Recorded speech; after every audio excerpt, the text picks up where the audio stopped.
Hello guys, back to my channel. চলে এলাম আজকে আবার একটা রান্নার ভিডিও নিয়ে। তো গাইস, আজকে একটা ভিন্ন স্বাদের রান্না হবে, তো প্লিজ তোমরা দেখবে কিন্তু ভিডিওটা।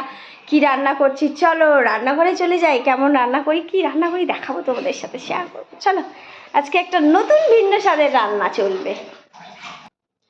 গাইস, আজকে বানাবো কচুরলতির চচ্চড়ি। ঠিক আছে, আজকে শুধু সিদ্ধটা দেখিয়েছিলাম, তো এটাকে লবণ আর হলুদ দিয়ে সিদ্ধ করে নিয়েছিলাম, কিছুটা নিয়ে হালকা করে সিদ্ধ করে নিয়েছিলাম। তার সঙ্গে দিতে হবে চিংড়ি মাছ, একদম দেশি চিংড়ি মাছ ভেজে রেখেছি। 100 চিংড়ি, পরিমাণ মতন যতটা কোয়ান্টিটি ছিল সেই পরিমাণে চিংড়িটা নিয়েছিলাম। তো গাইস, এর মধ্যে কী কী দিচ্ছি তোমাদেরকে জানাই। টমেটো কুচি, আদা কুচি, এটা রসুন কুচি, পেঁয়াজ কুচি, আদা কুচি এবং কাঁচা লঙ্কা চিরা করে দিয়েছি, ঝাল ঝাল হবে। আর তার সঙ্গে কালো জিরে তো থাকবেই। কী কী দেবো চলো গাইস তোমাদের সাথে শেয়ার করি। এখানে দিচ্ছি এখন শুকনো তেলের মধ্যে শুকনো লঙ্কা দিয়ে দিলাম। হ্যাঁ গাইস, তোমরা দেখতে পাচ্ছ শুকনো লঙ্কা দিয়ে দিলাম। এবার দেব কালো জিরে।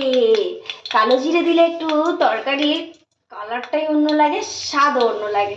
চলো কালো জিরে দিয়ে দিলাম। তেলটা গরম হয়ে গেছে। তো প্লিজ তোমরা ভিডিওটা পুরো দেখবে, স্কিপ করবে না। আর ভালো লাগলে লাইক কমেন্ট শেয়ার করবে, আর সাবস্ক্রাইব করতে ভুলবে না। তেলটা গরম হয়ে গেছে, লঙ্কাটা একটুখানি হালকা হালকা করে গরম করে নিলাম।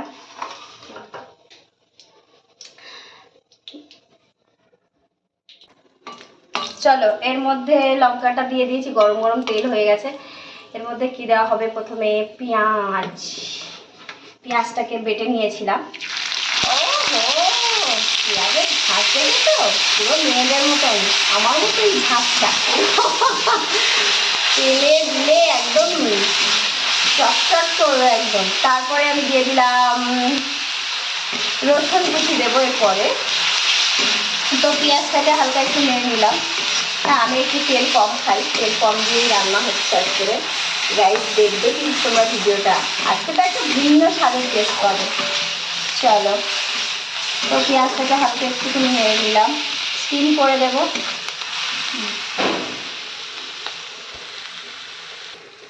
গাইস, এর মধ্যে এবার রসুন বাটাটাকে দিয়ে দিলাম।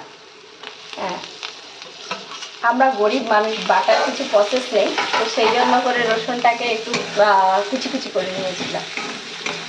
গাইস, আমার একটা রেসিপি আছে, যেটা হচ্ছে জিরে আর হলুদ দিয়ে এটাকে ভিজিয়ে রাখতে হয়। দেখো গাইস, এটাকে ভিজিয়ে রেখেছি, ওটাকে দেওয়া হবে। তো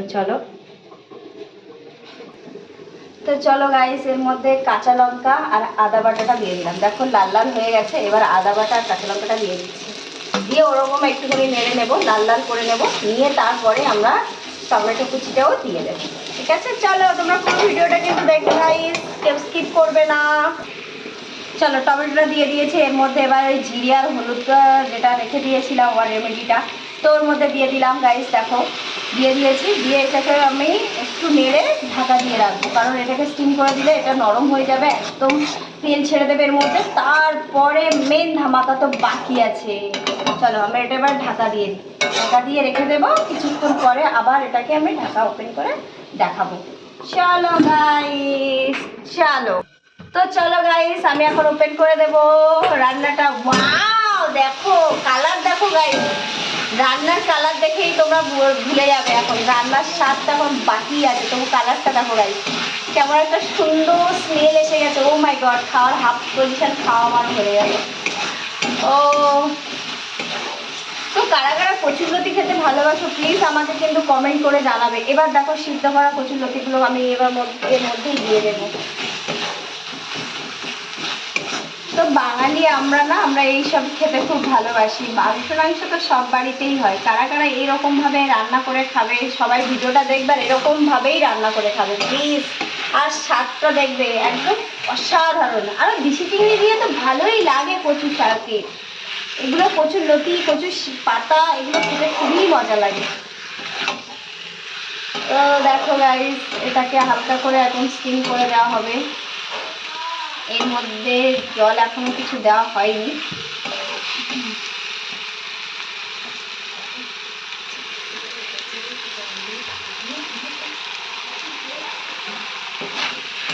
এবার আমি গাইস এর মধ্যে এবার চিংড়ি মাছটা দিয়ে দেব। দিয়ে এর উপরে হালকা করে জল দিয়ে দেবো, দিয়ে নেড়ে চেড়ে তুলে নেবো। একটা ভিন্ন স্বাদের রান্না চলে আসবে। দেখো চিংড়ি মাছ তো আমাদের কাছে বেশি, চিংড়ি অনেক দাম, অত বেশি দিতে পারছি না। কোয়ান্টিটি অনুযায়ী চিংড়ি তোমরাও দিতে পারো, আমি আমার কোয়ান্টিটি অনুযায়ী দিয়েছি। তো প্লিজ তোমরা পুরো ভিডিওটা দেখবে অবশ্যই। আর এর মধ্যে অল্প কিছুটা জলও দিয়ে দেবো। জল দিয়ে দেখো গাইস কত সুন্দর একটা কালার এসছে। দেখো গাইস, প্লিজ না দেখলে বুঝতেই পারবে না এত সুন্দর একটা কালার। ও মাই গড, আমার তো মনে হচ্ছে এখনই আমি খেয়ে ফেলি। তো চলো গাইস, তোমরা কিন্তু পুরো ভিডিওটা পুরো প্লিজ দেখবে প্লিজ। আর এই এত সুন্দর একটা কালারের কচুরলতি ফার্স্ট টাইম। ও মাই গড, এটা হালকা একটু জল দিয়ে দেবো কারণ কড়াতে ধরে যাচ্ছে। আর এটার মধ্যে জল দিয়ে এবারে ঢাকা দিয়েও নেড়ে ঢাকা দিয়ে দেবো, দিলেই আমাদের রান্না কমপ্লিট হয়ে যাবে। তো চলো এখন একটু হালকা করে নেড়ে নিলাম, দিয়ে এর মধ্যে হালকা একটু জল দিয়ে দেবো। চলো গাইস দেখাই তোমাদের। একদম অল্প করে একটু জল দিয়ে দেবো, কারণ জলটা দিলে একটু ভালো গ্রেভি গ্রেভি হবে, আরও সুন্দর একটা স্বাদ আসবে। তো পরিমাণ মতন আমরা জলটা দিয়ে দিলাম। তো তোমরা চাইলে তোমরা এটা প্লিজ করবে, করে খেয়ে দেখবে, অবশ্যই তোমাদের ভালো লাগবে। আমি বলছি 100% গ্যারান্টি দিয়ে বলছি, তোমরা খাবে, খেয়ে দেখবে, অবশ্যই তোমাদের আরও ভালো একটা সুস্বাদু রান্না নিয়ে আমি আবার চলে আসবো। প্লিজ তোমরা এর ভিডিওটা দেখবে। এবার আমি ঢাকা দিয়ে দিলাম, ওটাকে এবার ঢাকা দিয়ে রাখবো কিছুক্ষণ, পরে এটা হয়ে গেলে আবার নামিয়ে নেবো। কচুরলতির রেসিপি পুরো কমপ্লিট হয়ে যাবে।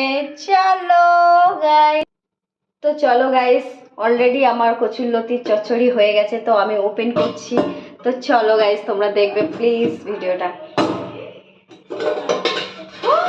ও মাই গড, ও মাই গড, দেখো গাইস কেমন হয়েছে দেখো। ও মাই গড, ভুলেই যাবে একদম, এর স্বাদই মানে বলে বোঝাতে পারবো না, এত সুন্দরের একটা স্বাদ হয়েছে। প্লিজ তোমরা ভিডিওটা পুরো দেখবে এবং লাইক কমেন্ট করবে, শেয়ার করতে ভুলবে না।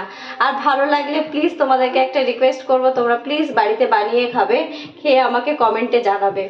অবশ্যই তোমাদের ভালো লাগবে, অবশ্যই 100% তোমাদেরকে ভালো লাগবে।